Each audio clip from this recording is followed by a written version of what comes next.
welcome to episode number 2.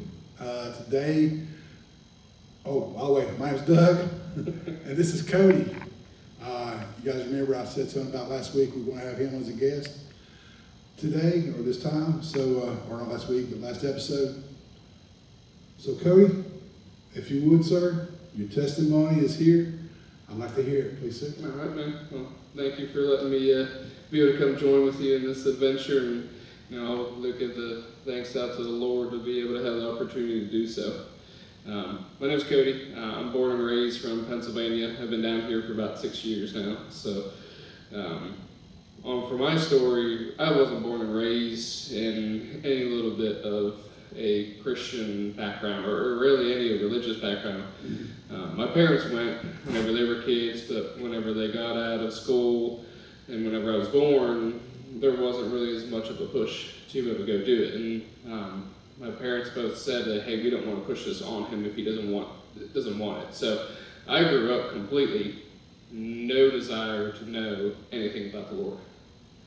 And for my background with it, I'm very much a biology-centered person. So in the back of my brain when I was a kid, it's like, oh man, you can't prove that he was around. So I didn't think about anything about it. So, growing up, the kid that just lived in a bigger city, desire to chase everything without a purpose. So drinking on the weekends, doing drugs here and there with it, nothing too serious. Chasing women just to be able to, do the best I can to see where my numbers could get to. The whole teenager phase we try to go through.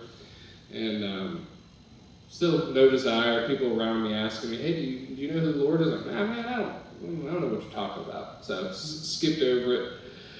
Ended up going to college, and the college I went to was a Christian college. I still didn't really care too much about it at all. I mainly went for sports, which for me was running, track and field, and cross country. So freshman year came through, and it was the same old thing from high school again. Do everything I can to have fun around, go to the house parties, learn who people are, try to figure out what the next best thing was going to be. Mm-hmm. Came around in the sophomore year, and this would have been about 2015, something started weighing in my heart. Being around these people who had seemed like there was something larger in their life be important to them, I started asking more questions. Now, still at the same time, I'm saying, there's no way, we would have been able to prove that he was here. So I started trying to do a little bit of reading, but ultimately I just got tied up in the same things I did the whole entire time. Came around later in my sophomore year, started a relationship with a woman who was very much a Christian. And at the time, started trying to go to church with her, and man, I had no desire to be there. I'd go and I'd sleep a little bit more than I do now. Or I'd go and I'd sit there on my phone, or I'd go to the bathroom and hang out there for half an hour because I just didn't want to be there. But as I stayed in certain messages with the pastor started kind of clicking, you hear that, oh, crap, that sounds like me. And then you get that conviction story one of these days, all right, well, there's something that sounds like what's weighing on my heart a little bit more, but still at the same time, I had doubt the entire time. Coming around senior year, so it would have been like 2016, 2017, was previously going to be engaged to the woman I had mentioned, and ultimately that ended up finishing. And so it was about 3 or 4 months right before we were supposed to get married, and man, every little bit of desire for the Lord that I had at that time was gone. I said, Lord, if you brought this woman in my life and then did this to me, man, I have no belief in you at all. And so all of the old habits came back tenfold. And, where we went to school for college in Pennsylvania was only 20 minutes away from the #1 party school in the entire United States, which was West Virginia University. So it was just a hop, skip, and a jump down to have a good time on any day of the week we wanted to go, and that's what we did. Oh, yeah. But man, it didn't take long when I started that and started getting back into those old habits that it felt like I was empty. That something was ripped out of me that I couldn't figure out what it was. And shortly after, another relationship started, and yet another woman who's very much a believer said, man, what you're searching for is the Lord. I said, you had him before, you were there, you were talking with him, but then you decided to go do your own thing. Mm-hmm. Well, lo and behold, started to get back in church again, and that's where my journey really kicked back in. Started to be able to enjoy the, going away from those partying times and be able to sit there and dive into the reading of the Bible.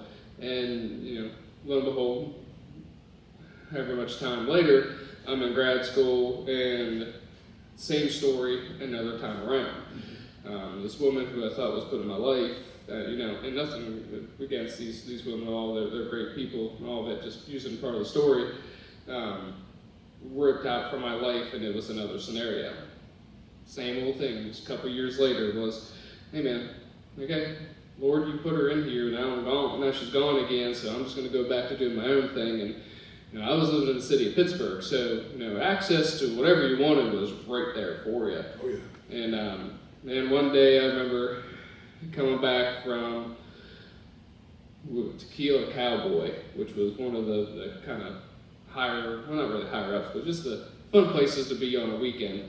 And sobering up on sitting over on I don't even remember where I was, honestly. Mm-hmm. Sobering up and just sitting there like, where am I at? What am I doing here? And then lo and behold, I hear someone behind me saying, hey, I'm here with you. Well, let's get you home. Well, I look back and I'm like, there's nobody there. Uh-huh. And I have that hand on the shoulder, kind of like that spiritual sense of like comfort. And at that time, sobered up pretty good. And it's like, all right, now I know who this is now. And I said, I've been through this enough to know that this is the Lord saying he's still here with me, despite me thinking that a woman had to bring it into my life. Right. And so got back home, and a buddy of mine in school has always been pushing for me to get in the church, hear your testimony, get baptized, be able to do a little bit more. And I reached out to him that next day, and he came over to my apartment. We talked for 3 hours straight about what I felt, the conviction, everything. And from that day forward, it wasn't looking back on where can I go to have the next party? Or who could I text the next person that's in my bed? No, it was just a straightforward, how much do I need to be able to get back to connect my life with the Lord? Now, granted, still a college student, still have some fun on the weekends, but from that day forward, the mindset was completely different. And so, towards the end of graduating, I did get baptized, but I felt like at the time was baptizing what was important to me, but ultimately looking back at it now, I think I was getting baptized because everybody else told me to do so. Mm-hmm. And so I didn't really, looking back at it now, I was like, all right, well, I did it, but my heart wasn't ready for it. So speed up at that time, so Nick was the guy I was talking about, who was that, huge instrument in changing where my direction of my life was going. And at the same time, my story led to be matched with another person. And at the time, the Lord said, you need to go help this woman because she is going through the same story. Well, ultimately, that woman is now my wife. And so she went through a rock and a hard place, and everything that she had story-wise matched up to mine. And so we started being able to talk, be able to get her back on her journey, and ultimately we started going to church together. And then we knew at that point, as we go on and we try to live out what the Bible tells us, we knew, okay, ultimately this is where we wanted to be. So COVID came around. I was working in Pittsburgh. She was getting ready to graduate, and then we ended up ultimately having to move to North Carolina, which is close for her family, because COVID tentatively lost her job with that upon graduation. So moved down here. We were living together before we got married, which we know is living in sin. But we thought that was going to be the best thing for us, to be able to keep us connected and not have an 8-hour trip between us. Yeah. So it wasn't too long afterwards. We got married. And then the part of the journey that kept coming is about 2 years ago, I had that whole heart journey saying, all right, hey, now my heart is ready. I know that I am a child of the Lord. I know what he wants me to try to do with my life. tentatively time. It's going to change up what the Lord wants to take you. But I got baptized again, and then this time was fully. I knew in my heart that this was my story. This is where I got a second chance of being able to, go live the life that He wants me to. And that's a huge part of my story. But I'll tell you, there's another part of that story that I love to talk about, which is the strengthening that He pushed you through, or the trials that He pushed you through afterwards. Shortly after we got married, we ended up finding out my wife was pregnant. And lo and behold, about a month or two in, she started having a period, or what we thought was a miscarriage. Both of us devastated because, we were hoping this was going to be, a start of a family relationship. And she went back to see her doctor the next day, and they did scans and said, actually, no, your child's still there. You just, and she's okay with me saying this too, you just have a little different anatomy. Normal, one uterus, one cervix. No, she had two, which is a very rare medical condition where what we found out that she only has one kidney. Well, the kidney in development in the womb turned into another uterus. Really strange. Yeah. But when we found that out is when our trials started, because my daughter's and my wife's health were at risk. She had a 75% chance for a miscarriage all the way up to week 20, and she still had a cycle because the other uterus was still going through normal every month. So every month was, all right, is this actually real or not? And I said, all right, Lord, we're going to trust you. And said, we're going to just go get tested, make sure, and if it's in your hands, Lord, and you want this child to be here, she'll be there. And she was. From week 20 on, she had a 50% chance of going into preterm labor, and we got to 37 weeks before the doctor said, hey, we need to get her out. So they did a cesarean. Every doctor told us she's going to be in the NICU, but the entire time we just prayed. Every time a doctor would give us some bad news, we said, all right, Lord, this is your plan. We're going to trust it for you. If she's got to be there, she's got to be there, and we'll just keep pouring our love for her. We got to day 3 of being in the hospital, and the nurse came in. She said, hey, you want to get her to drink another little bit of bottle? And I was like, nah, she's probably pretty tired. And he said, no, if you drink the bottle, you actually get to leave with her today. I said, come here. And we got her right above 5 pounds. We got to take her home that day, and man, it is our blessing that we have had, that my wife and I continue to pour out our heart for and our love, and teaching her the Bible as much as we can.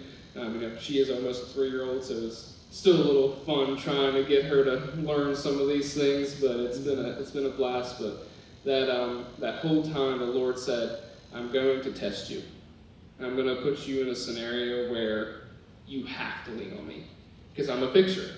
If I can do it and take care of it, I'm like, I can't do this at all. So quickly I found out that I got to start praying to the Lord and said, Lord, this is in your hands. I can't do anything. And He showed me that that's the right way to do it. Heck yeah, man. So as you continue to go through your early, I guess, heartfelt, what's the wrong thing about conviction? What has God put in your pathway right now to do? What's He got leaning on you in your ministry? Yeah, so we definitely, the men's group is a huge part, and like where He's leading me towards to be able to continue with these group of guys and iron sharpens iron, to build up in our local community and just being someone to be able to lean and talk to. The Lord recently, and my wife and I both said this on the same day, that He's talking about us trying to lead into maybe a little younger group. We know that once individuals get out of high school, there's a little bit of a variety of like where they go. They go to college, they go to work, they move away, they stay here, but in a lot of churches, there's not a lot of carryover with that group. Yeah. You have those kids groups and adolescent groups in church, and then you have the men and women's group, and use them for our church, for example, but there's that age group that's missing, around like 18 to even like 30, that's not really participating in groups a whole lot. So right now, ever since this, and this has been over the last couple of months, that the Lord's been telling us, like, hey, I want to think about trying to get into this group and lead them to be that next generation that we're going to need, or that we want to have, because we want to have that conviction, we want to have those stories, we want to have the testimonies, but also want to have those, be able to find that one lost sheep in their group and keep finding more and more to lead them to the Lord. Oh yeah. So for you guys that don't know, Cody and I, we co-lead the men's group here at Cornerstone. And I'm so grateful for your help and your stuff that you do whenever you're up there and going through the lessons and stuff and providing information and stuff, your thoughts and things like that. It's really good to hear, and it helps me grow as well with you expounding on these things. So with your job that you do right now, is there any way that you can help spread the gospel through there? Oh yeah, man. I work medical. I'm the background. I'm a physical therapist here in town, and you know the medical community has had so much pushback on being able to live out the word of the Lord. And for the longest time, and this is starting to change. There's been a lot of research that doctors are starting to try to incorporate the word of the Lord. But when I signed up with the group that I'm with, they were very much had spiritual values on having a Christian outlook on how we can serve the community. And I had talked with my boss when we opened up here in town and said, hey, I'm going to have a huge desire to be able to spread the word, and I got the green light right away. So you will find the group of people who, and you'll know when you sit there and talk with them, who are believers, or who are a believer but maybe not in the same religious sense, or those who just have no idea who walk in. And I have taken most if not all of my patients, I have some incorporation of what I teach them through the Bible, or concepts of like how to go through the day-to-day, or hey, if you're struggling with this pain, we're going to do the best we can, for me to physically help you, but at the same time, lean on the Lord, trust in Him, because we know prayer that works, and it leads into some great discussions. It leads into some unique questions that I will say sometimes I don't know the answer to, and I said, hey, just give me a couple days and I'll see if I can go into the Word and find some. And I would say most, if not all, individuals have had a really good open heart to these conversations. I have not really had anybody geographically here that has pushed it away. Mm-hmm. But yeah, I have an open discussion with it. In the clinic too, we have a couple Bibles hanging on around for people to be able to read.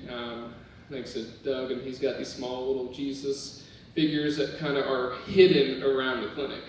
We put them a little bit here in like plain sight, but there's actually some that are a little hidden that people were like, oh, we're going to read their diploma, and there's just a small little Jesus staring at them. I'm like, oh, cool, that's pretty cool. So we've used part of your ministry with there and spreading that joy around to have them for people just to find. So without saying any names, you got your patient-client confidentiality. Can you tell, or do you have a story that you can elaborate on how something that you've said had impacted someone else? Oh yeah, and I know these two boys wouldn't care if I brought their name up, but I'm still going to do it for HIPAA. And this was back when I worked over in the Jefferson Clinic. Mm-hmm. I had two boys, great hard workers. They loved sports, but also at the same time, as soon as they were done with sports, they were in a family job. And both of them started coming in with going to VBS, that vocational Bible school, but they didn't have any, no knowledge, no desire. They just had their parents wanted to get them in a little bit more. Well, during that time, they started saying, hey, we're going to this. I'm like, what are you learning? And, the look is like, do you know anything about this? I'm like, yeah, well, let's just talk about it. And they started asking questions or telling me the stories that they were learning. And so our 40-minute time together was designated for their rehab. But at the end of it, because they were usually seen at the end of the day, 20 minutes after the clinic closed, was still hanging out with the two boys and their mom talking about the Bible. And lo and behold, during that time, both of them actually got baptized and saved, but they didn't have a Bible at all. And so we have these from Les. We have these new believer Bibles that we had, and I only had 2, and they were in my car, and they were getting ready to run, and I heard the Lord say, "Go give them those Bibles." And I ran to my car, ran to theirs, said, "Here, I got something for you," and handed them, and they still use it to this day. That's pretty cool. So just having that opportunity to be that seed that gave them some opportunity to ask questions and build them up in a way to have a community with it. And those boys, competitive athletes, still there to get better, but at the same time, they look forward to that 20 minutes after more than actually them being there working out. That's great. It's good how we can work out physically and then actually get out of the gym and work out spiritually as well. Mm-hmm. I had a verse in my head, but I can't remember it. But we'll pass on that. So as you continue to develop and continue to grow in Christ, other than this young people's group that you spoke about, where else do you see God leading you to go or to do? No, man, my household is the number one place he reminds me that I need to have a firm foundation on. Brandon said it in the last episode there, building blocks foundation for his family. We have in the verses there where you can build on sand, you can build on a solid rock. Mm-hmm. And so by far the Lord reminds me every day, like, hey, you gotta lead and have that house be where it needs to be, and lean on me and have me within it. Because if not, we're going to build on sand, and it's going to falter as quick as it can. But if I build it on the Lord and His values and the Bible and keep it important on a day-to-day basis, we're going to have a strong outlook for there. My daughter's going on to be 3. We have learned through a couple of our Bible studies that sometimes for a child to learn how their life's going to be and their values is up until age 7. So she's in this huge time frame right now that if we can have her learn and be able to see, pray for others, give a heartfelt welcome to others. If something goes wrong, don't go at it attacking, but otherwise step back and take a time to reflect on it. Or as we learned today within church, is that go that second mile for somebody. We're trying to get all these values for her to have a hopeful, successful life with the Lord and teach her the ways now, so that way she doesn't have to wait until she's 27 to be able to find out for her own. That's her journey, and that's the Lord's purpose of like where she's going to be. But right now, other than starting potentially a young adults group, is one of my biggest focuses: stay within the family, keep everything in that Jerusalem, Acts 1:9, yeah. That will work. So that sounds great, brother, and I'm glad you're doing that. I talked about that at church kind of today is us being that Ephesians 5:1, being that something that to mimic God, just like the children mimic us. And for us as men to put on that leadership or that role of look at me or follow me, especially to our children, it's great to see that people are actually doing that, no matter what cost or how bad the situation gets. We always see, even with your job, you're always referring people to trust God and His actions and His will. So with that being said, man, thank you for what you've said, and we appreciate everything that you do, and especially spreading your ministry, God's word, the hope that Christ offers to each and every one of us. So guys, this is going to wrap up episode number 2. Come back next episode where this guy right here will be giving his testimony. So keep me lifted up, keep these guys lifted up in prayer as well. And like we say, we have this thing on Facebook called His Yoke Ministries. If you ever and need any kind of prayer request or anything like that, if we want to talk, send us a message over on Facebook Messenger at His Yoke Ministries. All right, we'll be more glad to talk to you, pray with you, and just get to know you. Hey, guys, we love y'all, and we'll see you next time. Deuces.